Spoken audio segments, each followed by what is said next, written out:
There is an ancient path to wealth that the world has forgotten, but the Hebrew sages never abandoned. It is not a formula written in gold, nor a secret locked in temples of stone. It is a covenant between the soul and the source of all abundance. A sacred principle that transforms honest work into divine blessing. What if I told you that true prosperity begins not with taking, but with giving? Not with accumulation, but with circulation. Not with cunning, but with integrity. The wisdom I am about to share with you today comes from the deepest wells of Jewish tradition. From the Torah itself, from the mouths of prophets and the teachings of rabbis who understood that wealth is not merely material, but spiritual. This is not about manipulation or shortcuts. This is about alignment with the very flow of divine abundance that sustains the universe. Before we begin this sacred journey together, I want to invite you to subscribe to Jewish Wisdom Channel. Your subscription is not just support, it is a declaration that you are ready to receive ancient truth in a world hungry for authentic wisdom. And here is your first invitation to participate. Write in the comments below. I am open to receive blessings through honesty. Write these words as a spiritual affirmation, as a doorway you are opening in your own consciousness. Now, let us enter the mystery together. In the ancient world, wealth was often associated with conquest, with taking from others, with schemes and strategies designed to elevate one person at the expense of another. But the Hebrew people carried a different understanding, one that set them apart among all nations. Their God was not a deity of scarcity, but of abundance. Not a God who blessed only the powerful, but one who promised that righteousness itself would lead to prosperity. Yet this promise was never without conditions. It was never a blank check written to the greedy or the ruthless. The wealth that God promised was tied intrinsically to character, to justice, to compassion. In the book of Deuteronomy, we find a fascinating principle that many overlook.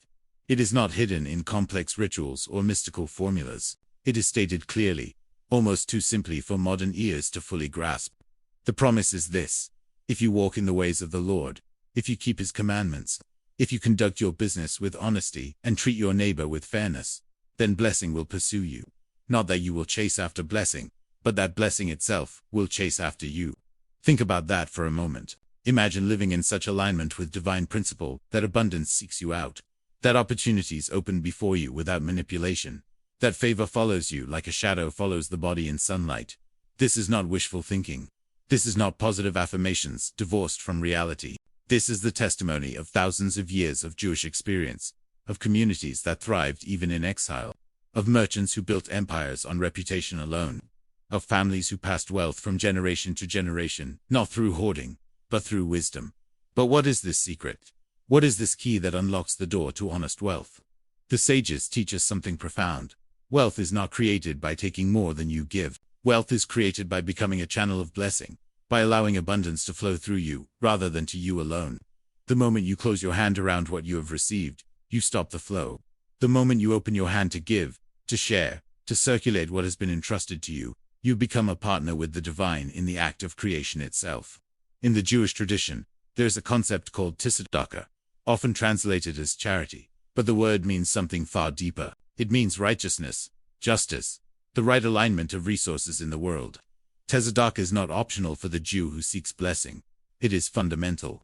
It is the very mechanism by which blessing multiplies. The Torah promises that, when you give to those in need, when you leave the corners of your field unharvested, so the poor may gather food, when you do not take interest from your brother in his time of difficulty, then you are participating in a cosmic principle of reciprocity that governs all of creation. The rabbis teach a striking truth: God does not need our charity.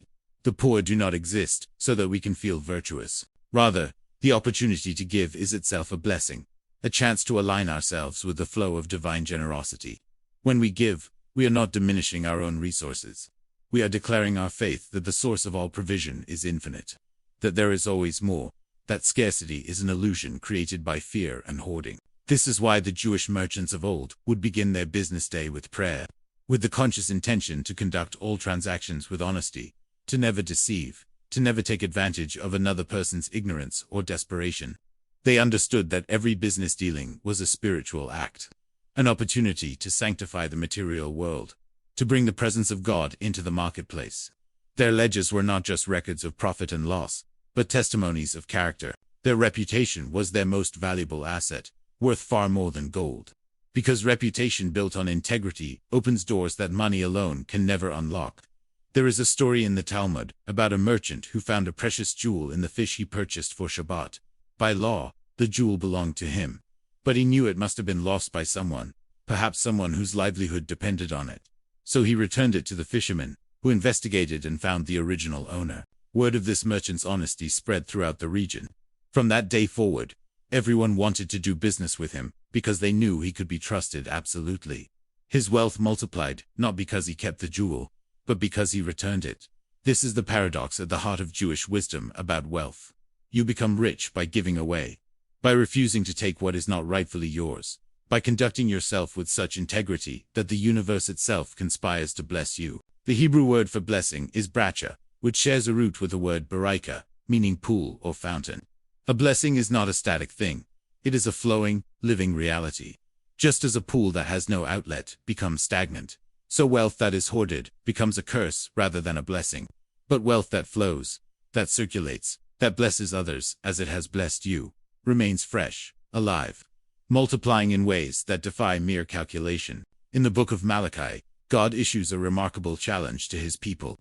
He says, "Test me in this, and see if I will not open the windows of heaven and pour out a blessing so great you will not have room enough to receive it." This is the only place in Scripture where God invites us to test him, to put his promise to the proof. And what is the test? It is the test of giving, of tithing, of honoring God with the first fruits of your increase. The promise is not that you will be comfortable. The promise is that you will be overwhelmed with abundance, that the blessing will be so great you cannot contain it all, which means you will have more to give, more to share, more to circulate in the great economy of divine grace. What is this secret that has sustained Jewish communities through centuries of persecution, exile, and hardship?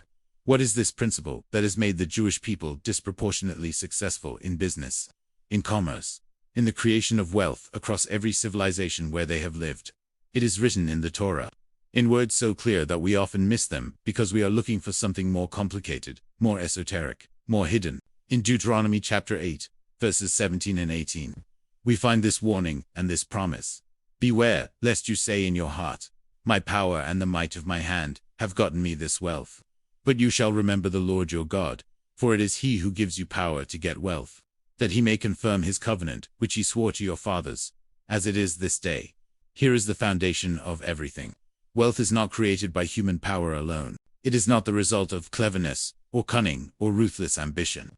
The power to create wealth is itself a gift from God, and it is given for a purpose: to confirm the covenant, to demonstrate in the material world the faithfulness of the divine to his promises. When you understand this, everything changes. You are no longer working merely for yourself, for your own security, for your own comfort. You are working in partnership with the Eternal, and your prosperity becomes a testimony to his goodness. In the book of Proverbs, King Solomon, the wisest and wealthiest man of his generation, wrote these words: "The blessing of the Lord makes rich, and he adds no sorrow with it." Think carefully about this. There is wealth that comes with sorrow, with anxiety, with the weight of guilt or the burden of relationships destroyed in the pursuit of gain. But the wealth that comes from God's blessing is different. It is wealth that brings joy, that creates peace, that builds rather than destroys. How do you obtain this kind of wealth? Solomon tells us throughout Proverbs: through diligence, yes, but also through honesty in business, through fair weights and measures, through keeping your word, through treating workers justly, through refusing bribes, through speaking truth even when lies would be more profitable. Every single one of these principles is about integrity, about aligning your actions with divine character. The rabbis elaborated on these principles throughout the centuries. In the Talmud, there is extensive discussion about business ethics, about what constitutes honest commerce, about the responsibilities of both buyer and seller. One of the most striking teachings is this: on the day of judgment, the first question a person will be asked is not about their prayer life or their Torah study. As important as those are, the first question will be, did you conduct your business honestly? This tells us something profound about Jewish spirituality. Holiness is not separate from daily life, from the marketplace, from the ordinary transactions that make up our days. Holiness is expressed precisely there, in how we treat the stranger, in whether we cheat on our taxes, in whether we deliver what we promised, in whether we pay our workers on time. There is a beautiful concept in Jewish mysticism, in the Kabbalah, about the Sephirot, the divine emanations through which God interacts with creation. Two of these Sephirot are particularly relevant to our discussion: Chest and Gevura, often translated as loving kindness and strength or justice. Chest is the impulse to give, to expand, to shower blessing without limit. Gevura is the impulse to restrain, to set boundaries, to ensure justice and fairness. Wealth creation requires both. You must have the generosity of chest, the willingness to give, to invest, to take risks in blessing others. But you must also have the discipline of Gevura, the wisdom to maintain boundaries, to run your business with structure and accountability, to not give foolishly or enable irresponsibility. The balance between these two creates sustainable prosperity.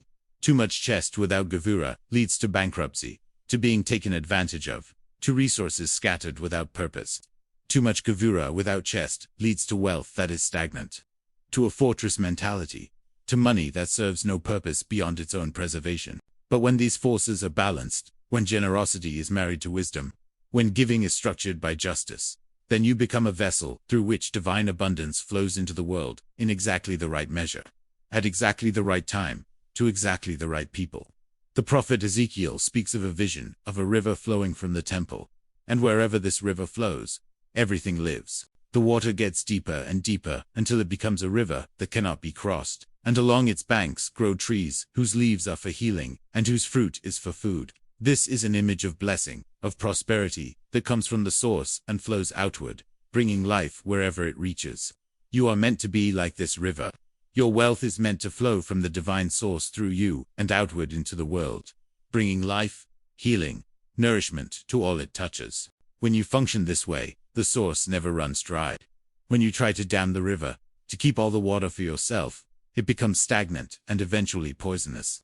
In the Torah portion called Ikov, Moses tells the people that when they enter the promised land, a land of abundance and prosperity, they must remember that it is not their own righteousness that has earned this blessing, but God's faithfulness to the covenant he made with their ancestors. This is crucial. Jewish prosperity theology is not about earning God's favor through good works, as if we could manipulate the divine into blessing us. It is about aligning ourselves with principles that are already woven into the fabric of creation. Honesty works because the universe is structured by truth. Generosity works because the divine nature is giving. Justice works because God himself is just. When we live according to these principles, we are not forcing God to bless us. We are simply removing the obstacles that prevent blessing from flowing naturally into our lives. The great medieval rabbi and philosopher, Maimonides, wrote extensively about tzedakah and established what has become known as the 8 levels of giving. The highest level, he taught, is not giving a large gift to someone in need, though that is good. The highest level is helping someone become self-sufficient, giving them a job or a loan that enables them to support themselves with dignity. This is wealth creation in its purest form, not making people dependent on charity, but empowering them to create value, to contribute, to participate in the economy as equals. When Jewish communities thrived throughout history, it was because they established loan funds for aspiring merchants, apprenticeship programs for young people, educational institutions that taught both Torah and trade. They understood that true wealth is not measured only in gold, but in human dignity, in communities where everyone has the opportunity to work honestly and provide for their families. This is the wealth that God desires for his people, not a few individuals hoarding resources while others starve, but a society where justice and compassion create conditions for widespread prosperity. In modern terms, we might call this a stakeholder economy rather than a purely shareholder economy. It is not about maximizing profit at any cost, but about creating value for all who participate in the enterprise: workers, customers, suppliers, the community, the environment, and yes, also the owners and investors. Jewish business ethics has always insisted that profit is legitimate and good, but it must be earned honestly and shared generously. So how do you apply this ancient wisdom in your life today? How do you move from understanding these principles to actually experiencing the blessings they promise? The answer is both simple and challenging. You begin by making a decision that your prosperity will be built on a foundation of integrity, and then you take concrete steps to align your actions with that decision. Let me be very practical with you. First, if you are employed, examine your work ethic. Do you give your employer honest labor for the wages you receive? Do you waste time, steal supplies, speak badly about the company, undermine leadership? The rabbis teach that when you accept employment, you are entering into a covenant, and violating that covenant blocks the flow of blessing in your life. If you want to experience prosperity, begin by being the most honest, diligent, excellent employee your workplace has ever seen. Not because your boss deserves it, necessarily, but because you are working ultimately for God, and He sees everything. The book of Colossians in the New Testament echoes this ancient Jewish wisdom when it says, "Whatever you do, work at it with all your heart, as working for the Lord, not for human masters." This is not about being exploited or working without fair compensation. It is about recognizing that your work itself is worship, that excellence in your labor is a form of prayer, that the quality of your output is a reflection of your character. Second, if you are in business for yourself or aspire to be, commit now that you will never, under any circumstances, deceive a customer, cheat a supplier, or exploit a worker. This commitment will cost you in the short term. You will lose sales to competitors who are willing to lie. You will make less profit than those who cut corners. But I promise you, based on the testimony of Scripture and the experience of countless Jewish merchants throughout history, that your reputation for absolute honesty will become your most valuable asset. People will seek you out because they know they can trust you. They will pay more for your products because they have confidence in your word. They will refer others to you because doing business with you is such a relief after dealing with those who cannot be trusted. There is a beautiful teaching in the Talmud about a rabbi who was offered a business opportunity that was technically legal but ethically questionable. He turned it down, saying, "It is permitted, but I do not want to be the kind of person who does this." This is the standard you must set for yourself. Not what you can get away with legally, but what kind of person you want to be, what kind of soul you want to cultivate. Your character is shaped by thousands of small choices, and each choice either opens you to blessing or closes you to it. Third, begin the practice of tzedakah, of giving systematically and generously to those in need. The traditional Jewish standard is 10% of your income, but do not let that number intimidate you if you are struggling financially. Start where you are. If 10% feels impossible, start with 1%. The amount matters less than the consistency and the heart behind it. You are training yourself to trust that there is enough, that giving does not diminish you, that you are a channel of blessing rather than a reservoir that must be defended. When you give, do not give only your surplus, what you do not need anyway. Give something that costs you, something that requires faith, and give in a way that preserves the dignity of the recipient. The rabbis taught that there are ways of giving that wound the recipient's spirit, and such giving is almost worthless despite the material benefit. Give quietly, give respectfully, give in a way that honors the person you are helping as a human being created in the image of God. Here is another powerful practice. Write in the comments, "I commit to honesty and generosity in all my dealings."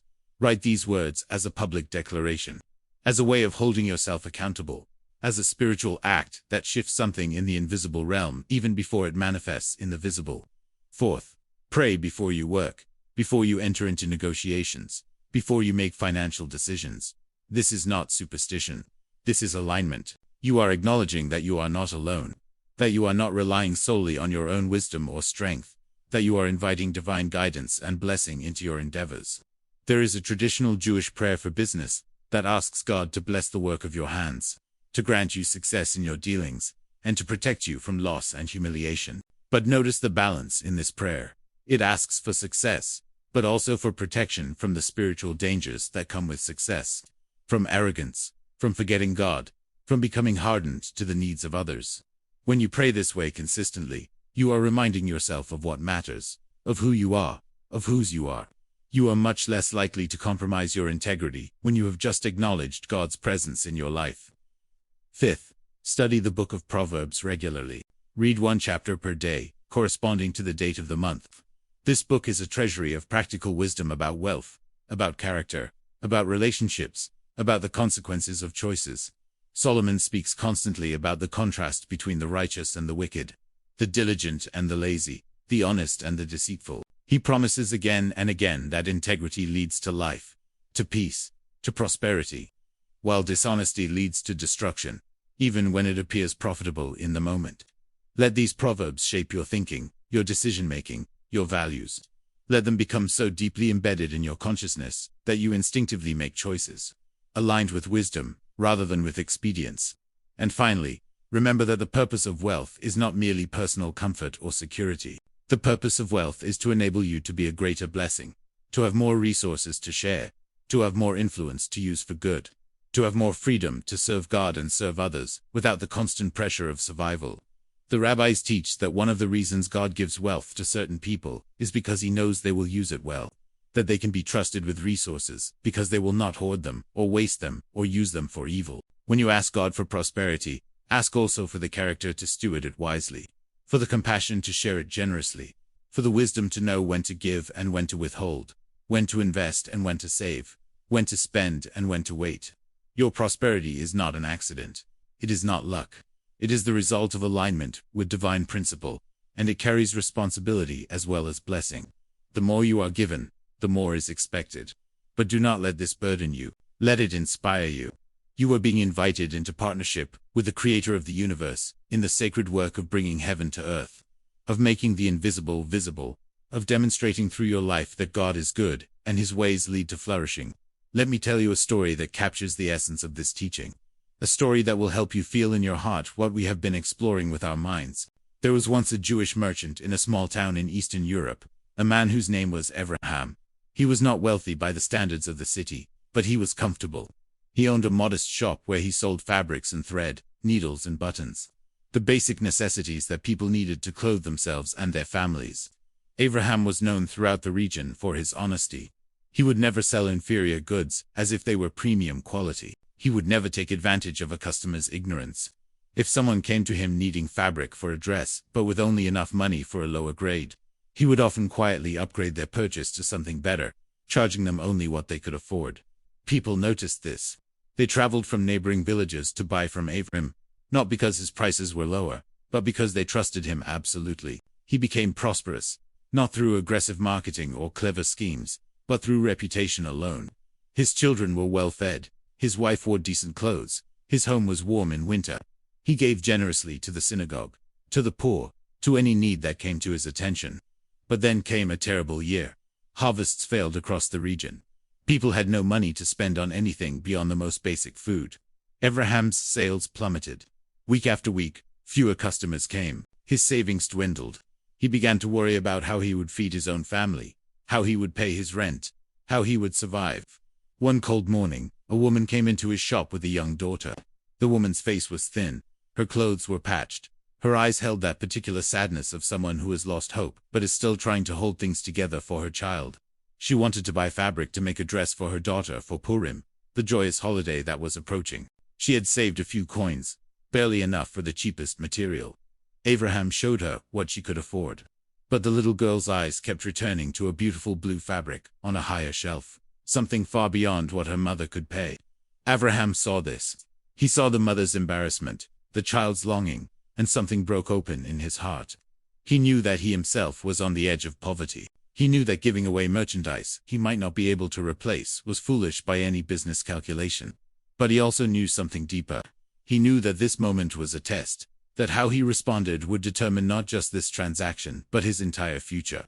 Without saying anything, Abraham took down the blue fabric. He measured out enough for a dress and wrapped it carefully. When the mother asked how much it would cost, he named a price equal to what she had brought, the price of the cheap fabric she had originally requested. The woman stared at him in confusion, then understanding, then tears. She tried to protest, but Abraham was firm. He said simply, "It is my privilege to do this. Your daughter should have a beautiful dress for Purim." The woman and her daughter left, the child clutching the package as if it were the greatest treasure in the world. Abraham stood alone in his empty shop and prayed quietly, "Ribono, Shel Olem, Master of the universe. I do not know how I will feed my family next week, but I trust you. I have done what I believe is right, what you would want me to do. The rest is in your hands." That very afternoon, something extraordinary happened. A wealthy merchant from the capital city arrived in town unexpectedly. His carriage had broken down on the road nearby, and while it was being repaired, he wandered through the village.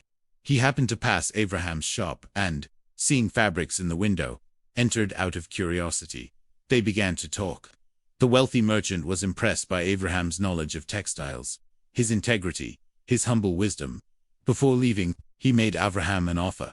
He needed a reliable supplier of quality fabrics for his own much larger business in the city. If Abraham could provide what he needed, he would place orders that would transform Abraham's small operation into something significant.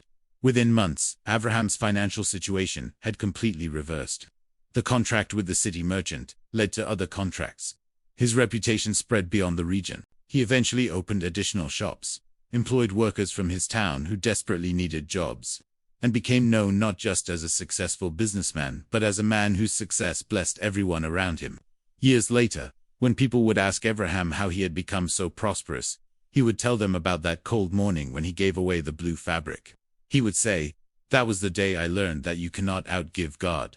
When you give in faith, even when it seems foolish, even when you yourself are in need, you are opening a channel for blessing that cannot be opened any other way." The universe responds to generosity with generosity. God responds to trust with provision. Now, I know what some of you might be thinking. You might be saying, "That's a beautiful story, but life doesn't always work that way. I've been honest and generous, and I'm still struggling." I want to honor that pain, that confusion. I want to acknowledge that the relationship between righteousness and prosperity is not mechanical, not instantaneous, not guaranteed in the way we might wish. Sometimes the righteous suffer, sometimes the wicked prosper. The book of Job explores this mystery deeply, and it does not offer simple answers. But here is what I want you to understand. The blessing promised in Scripture is not always immediate financial wealth. Sometimes the blessing is protection from catastrophe that would have destroyed you. Sometimes the blessing is peace of mind that money cannot buy. Sometimes the blessing is relationships of trust and love that are worth more than gold. Sometimes the blessing is the person you become through maintaining integrity in difficult circumstances. A character so refined that it shines like a jewel and opens doors that money could never open. And sometimes, yes, the blessing is material prosperity that comes exactly when you need it, in ways you could never have orchestrated yourself. The key is to trust the process, to remain faithful to the principles, even when you cannot see the results. To know that you are planting seeds that will bear fruit in their proper season. In Galatians, the New Testament echoes this ancient Jewish wisdom. Let us not become weary in doing good, for at the proper time we will reap a harvest, if we do not give up. Do not give up. Do not let the apparent success of those who cheat and lie discourage you from the path of integrity. Their success is like a house built on sand. It will not stand when the storms come. Your success, built on the rock of honesty and faith, will endure. It will bless your children and your children's children. It will be a testimony to the goodness of God that survives you. So here is what I want you to do right now. Think about an area of your life where you have been tempted to compromise, where you have been cutting corners, where you have been operating out of fear rather than faith. Maybe it is in how you report your income. Maybe it is in how you treat people who work for you. Maybe it is in the quality of work you deliver. Maybe it is in how much you give versus how much you hoard. Whatever it is, make a decision right now that you will change. Not tomorrow, not when things get better. Right now, and write in the comments, to make it real, to declare it publicly. I choose integrity over expedience. I choose generosity over fear. I choose to trust God's promise of blessing. Write that, and mean it, and watch what begins to shift in your life. The secret we have been exploring today is not complicated, but it is profound. It is not hidden, but it is easily overlooked. The Jewish secret to honest wealth is simply this: align yourself with the character of God. Conduct yourself with integrity in every transaction. Give generously and consistently to those in need. Work diligently and excellently as if working for the divine himself. And trust that the universe, which is governed by a just and generous creator, will respond to your faithfulness with blessing. This is not prosperity gospel in the shallow sense of name it and claim it. This is something far deeper and far more reliable. This is the testimony of Scripture, the experience of generations, the wisdom that has sustained the Jewish people through exile and persecution, through poverty and plenty. It works because it is true. It works because it is aligned with the way reality is actually structured at its deepest level. Everything we have discussed today comes back to one central truth.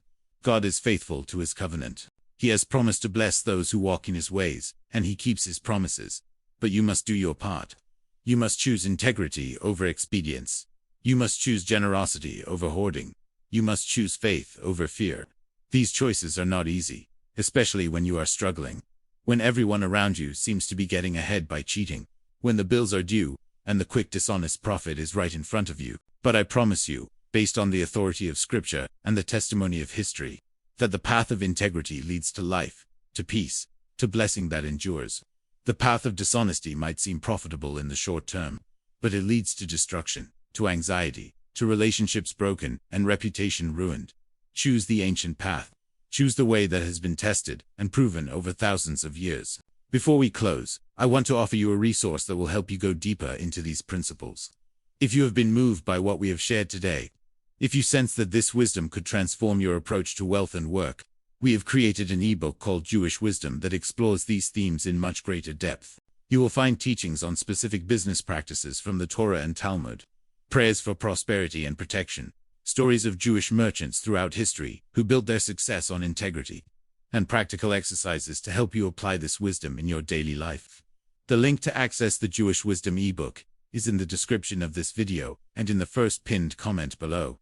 This is not just information, this is transformation. This is the difference between struggling against the current of life and learning to swim with the flow of divine blessing.